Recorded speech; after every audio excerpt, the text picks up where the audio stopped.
So ఈ ప్లాన్ని కేవలం సామాన్యుల కోసం తీసుకొచ్చింది. సో ఈ ప్లాన్లో ఇన్సూరెన్స్ అనేది ఆటో కవరేజ్ ఉంటుంది అండ్ మనకు బోనస్ వచ్చేసి లాయల్టీ ఎడిషన్లో వస్తుంది. ఈ వీడియోని కంప్లీట్గా చూడండి, చాలా మంచి ప్లాన్. సో ఎండ్ వరకు చూడండి. నా లింక్డ్ విత్ ప్రాఫిట్ ప్లాన్ అంటే మన అమౌంట్ని ఎటువంటి కార్పొరేట్ ఏజెన్సీలో కానీ షేర్ మార్కెట్లో కానీ ఇన్వెస్ట్ చేయరు, 100% సేఫ్ ఉంటుంది. No GST on premium. So ఎలాంటి జీఎస్టీ ఉండదు. సో మన ప్రీమియం పే చేసే ప్రీమియానికి ఎలాంటి జీఎస్టీ యాడ్ చేయరు. వేరే ప్లాన్లో అయితే కంపల్సరీ జీఎస్టీ యాడ్ చేస్తారు. No medical tests. సో ఎలాంటి మెడికల్ టెస్ట్ అనేది చేయకుండా ఈ ప్లాన్ని ఇస్తారు. సో ఏ ఏజ్ వారైనా సరే.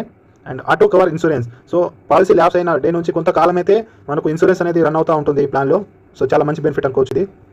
మినిమం సమ్మర్ష్యూర్డ్ 50,000. మినిమం సమ్మర్ష్యూర్డ్ వచ్చేసి 50,000 సమ్మర్ష్యూర్డ్ తీసుకోవాలి. So maximum sum assured 2 lakhs. Maximum వచ్చేసి 2 లక్షల సమ్మర్ష్యూర్డ్ ఉంటుంది. సో 2 లక్షల కంటే ఎక్కువ సమ్మర్ష్యూర్డ్ తీసుకోలేము. Loan facility 3 years complete prepaid. So loan అనేది 3 సంవత్సరాలు కంప్లీట్గా ప్రీమియం పే చేసిన తర్వాత లోన్ కూడా తీసుకోవచ్చు. పాలసీ సరెండర్ వచ్చేసి 1 year ఆఫ్టర్ నుంచి ఎప్పుడైనా పాలసీ సరెండర్ చేసుకోవచ్చు. 1 సంవత్సరం ప్రీమియం పే చేసిన తర్వాత నుంచి పాలసీ సరెండర్ చేసుకోవచ్చు. ఈ ప్లాన్ని ఒక చక్కటి ఎగ్జాంపుల్ ద్వారా ఎక్స్ప్లెయిన్ చేసుకుందాము. మిస్టర్ రాము అనే పర్సన్ ఎగ్జాంపుల్ తీసుకున్నాను. అతని ఏజ్ వచ్చేసి 30 సంవత్సరాలు తీసుకున్నాను. టర్మ్ అయితే 15 years తీసుకున్నాను. పీపీటీ ప్రీమియం పే టర్మ్ వచ్చేసి రెగ్యులర్గా ఉంటుంది. సో సమ్మర్ష్యూర్డ్ వచ్చేసి 2 lakhs. ప్లాన్ అమౌంట్ అనేది 2 లక్షలు తీసుకున్నాను. So age 30 years to 45 years వరకు పాలసీ టర్మ్ ఉంటుంది. Total 15 years. సో ప్రీమియం కనుక చూసుకుంటే ఇయర్లీ ప్రీమియం వచ్చేసి 9,953 రూపీస్ పడుతుంది. సో ఇయర్లీ సంవత్సరానికి ఒకసారి కనుక చూసుకుంటే ప్రీమియం వచ్చేసి 9,953 రూపాయలు పడుతుంది. మంత్లీ ప్రీమియం కనుక చూసుకుంటే 873 రూపీస్ పడుతుంది. సో నెల ఒకసారి పే చేసుకుందాం అనుకుంటే సో 8,873 రూపాయలు పడుతుంది. సో టోటల్ ప్రీమియం పేడ్ ఈ ప్లాన్ మొత్తానికి మనం ప్రీమియం పే చేసింది. సో లాస్ట్ వరకు ప్రీమియం పే చేసింది. సో 1,49,295 రూపీస్ పే చేసాము. 1,49,295 రూపీస్. 1,49,293 రూపాయలు పే చేసాము.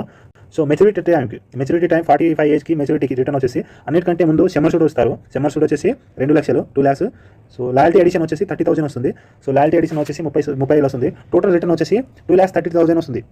2,30,000 వస్తుంది. సో ప్లాన్ మొత్తానికి మనం పే చేసింది 1,49,295 రూపీస్. కానీ మనకు రిటర్న్ వచ్చేసి 2,30,000 వస్తుంది. అండ్ కంప్లీట్గా ఈ ప్లాన్ మొత్తానికి రిస్క్ కవరేజ్ ఉంటుంది.